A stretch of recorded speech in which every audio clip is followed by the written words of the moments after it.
जय हिंद। मैं राकेश पेसी अकेडमी से आज हम प्रॉफिट एंड लॉस के अंतर्गत न्यू वैरायटी के प्रश्न को डिस्कस करने जा रहे हैं। ध्यान दीजिएगा। टाइप 10 प्रॉफिट एंड लॉस से संबंधित न्यू वैरायटी के प्रश्न। मान लीजिए प्रश्न है, एक दुकानदार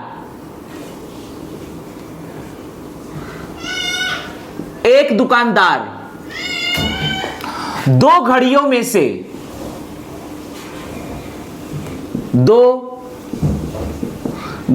में से प्रत्येक को 300 रुपए में खरीदता है।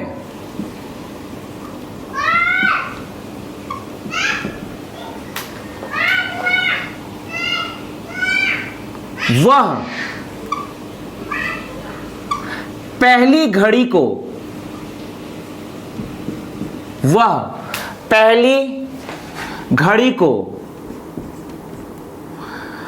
25% लाभ पर तथा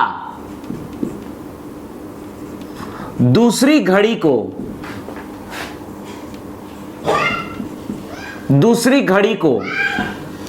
25% हानि पर बेचता है, तो उसे पूरे सौदे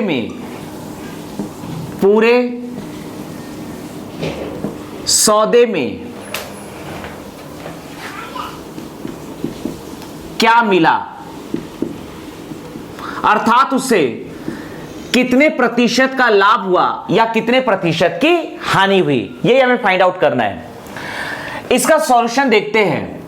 एक दुकानदार है जिसने दो घड़ियों में से प्रत्येक को 300 रुपए में खरीदा। मतलब दुकानदार ने दो घड़ी खरीदा है, पहली घड़ी को भी 300 रुपए में खरीदा है और दूसरी घड़ी को भी 300 रुपए में खरीदा है। अब देखिए, पहली घड़ी को वह 25% लाभ पर बेचता है तथा दूसरी घड़ी को 25% हानि पर बेचता है। ध्यान दीजिएगा। तो एक दुकानदार दो घड़ी खरीदता है, पहली घड़ी को वो 300 में खरीदा, दूसरी घड़ी को भी 300 में खरीदा है। तो यहां पर अगर हम पहली घड़ी के लिए चलते हैं, पहली घड़ी को देखते हुए चलते हैं, तो पहली घड़ी के लिए विक्रय मूल्य हम निकालने जा रहे हैं। पहली घड़ी का विक्रय मूल्य बराबर, फॉर्मूला है क्रय मूल्य इनटू पहली घड़ी को यहां पर 25% के लाभ पर बेचा जा रहा है, अर्थात यह होगा 100 प्लस लाभ प्रतिशत बटा 100। चलिए यहां देखते हैं क्रय मूल्य। पहली घड़ी का भी क्रय मूल्य 300 रुपए इंटू 25% का लाभ हो रहा है, अर्थात 100 प्लस 25 बटा 100। ये 20 कैंसल, तो ये आ जाएगा आपका 3 इंटू ये हो जाएगा 125। इसे हम मल्टीप्लाई करेंगे तो ये आ जाएगा, ये आपका होगा 5 दिया 15 का 5 हासिल है 1, 3 दूनी 6 और 1 7, 3 एकम 3, 375।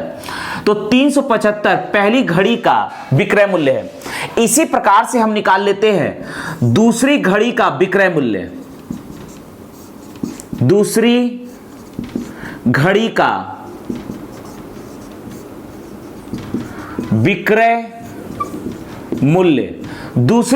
विक्रय मूल्य यह होगा आपका क्रय मूल्य इंटू 100 माइनस हानि प्रतिशत बटा 100।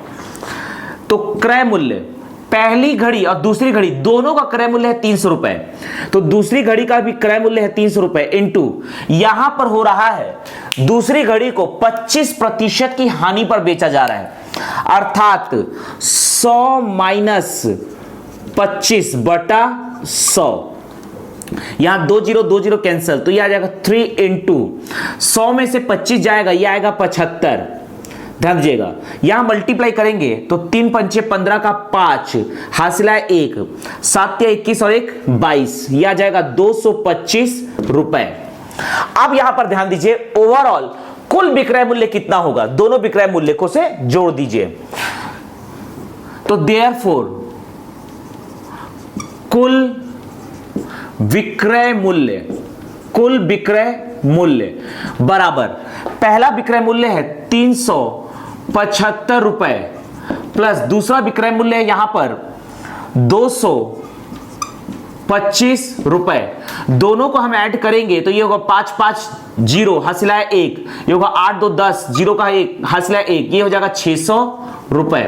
अब ध्यान दीजिए कि यहां पर दोनों घड़ी को 300 रुपए में खरीदा जा रहा था, अर्थात 600 रुपए में खरीदा गया, जबकि हम जानते हैं कि कुल क्रय मूल्य बराबर भी है, पहले घड़ी का क्रय मूल्य 300 रुपए और दूसरे घड़ी का क्रय मूल्य 300 रुपए, ओवरऑल कुल क्रय मूल्य 600 रुपए। अर्थात यहां पर हम नोटिस कर रहे हैं कि यहां पर दोनों घड़ी में से प्रत्येक को 300 रुपए में खरीदा गया था, पहले को 25% लाभ पर और दूसरे को 25% हानि पर बेचा गया, तो यहां पर हमारा कुल विक्रय मूल्य भी आता है 600 रुपए। अर्थात इस सौदे में ना तो प्रॉफिट होगा ना तो लॉस होगा, अर्थात ना तो लाभ ना तो हानि, ना तो लाभ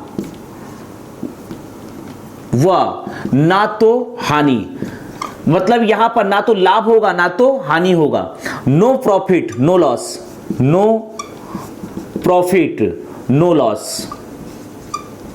ध्यान दीजिएगा, तो इस प्रकार से जब भी इस प्रकार के प्रश्न आते हैं कि जिसमें दो वस्तुओं का क्रय मूल्य समान हो और यहां पर पहले को और दूसरे को, पहले को सेम प्रतिशत पर लाभ पर बेचा जाए और दूसरे को सेम प्रतिशत पर हानि पर बेचा जाए, तो इस प्रकार के प्रश्न को आपको सॉल्व करने की आवश्यकता नहीं है, बल्कि यहां पर पूरे सौदे में ना तो प्रॉफिट होता है ना तो लॉस होता है। एक और इसी में हम देखते हैं दूसरा प्रश्न, एक दुकानदार दो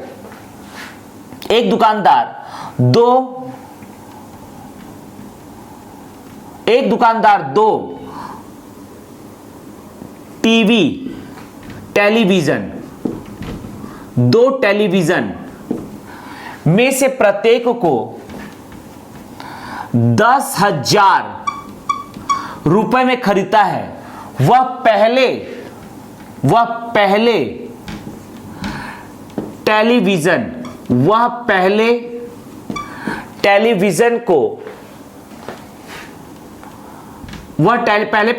को 20% लाभ पर तथा दूसरे टेलीविजन को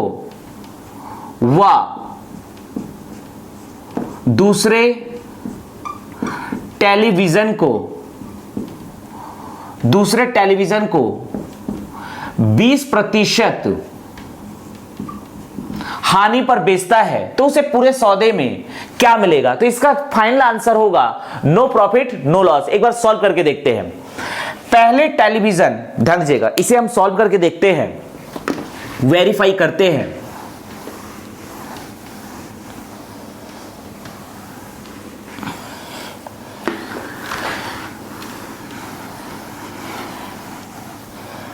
देखिएगा, यहां पर पहले टेलीविजन का विक्रय मूल्य निकालते हैं। पहले टेलीविजन का विक्रय मूल्य बराबर, यहां पर पहले टेलीविजन में हो रहा है 20% का लाभ, अर्थात हम यहां लिखेंगे क्रय मूल्य, पहले टेलीविजन का भी क्रय मूल्य है 10,000 रुपए इंटू 20% का लाभ, तो यहां पर होगा 100 प्लस 20, 120 बटा 100, 20 20 कैंसल, तो यह आ जाएगा इस प्रकार से 12,000 रुपए। तो पहले टेलीविजन को 12,000 रुपए में बेचा गया। दूसरा है दूसरे टेलीविजन का विक्रय मूल्य।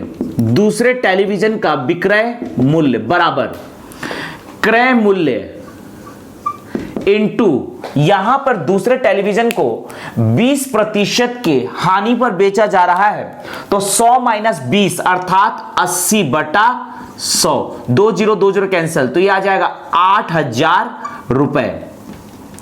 तो ये हुआ पहला टेलीविजन दूसरे टेलीविजन का विक्रय मूल्य। तो देयरफॉर कुल विक्रय मूल्य बराबर 12,000 प्लस 8,000, 12,000 प्लस 8,000, ये आएगा आपका 20,000 रुपए। और हम यहां पर नोटिस कर रहे हैं कि यहां पर पहले टेलीविजन का क्रय मूल्य भी है 10,000, दूसरे टेलीविजन का क्रय मूल्य भी है 10,000, अर्थात कुल क्रय मूल्य हुआ 20,000, जबकि कुल क्रय मूल्य बराबर है 10,000 प्लस 10,000 बराबर ये भी है 20,000 रुपए।